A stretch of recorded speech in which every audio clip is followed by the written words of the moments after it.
Hello everybody, welcome back to our YouTube channel. Today in this video I am talking about advanced micro devices stock.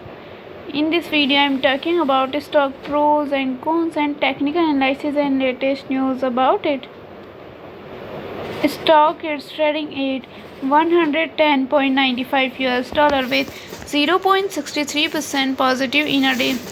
We can easily see stock was volatile for a day. The volume of stock was recently not all-time high, so the fundamental stock is better for today. Before buying and selling the stock, please consult your financial advisor.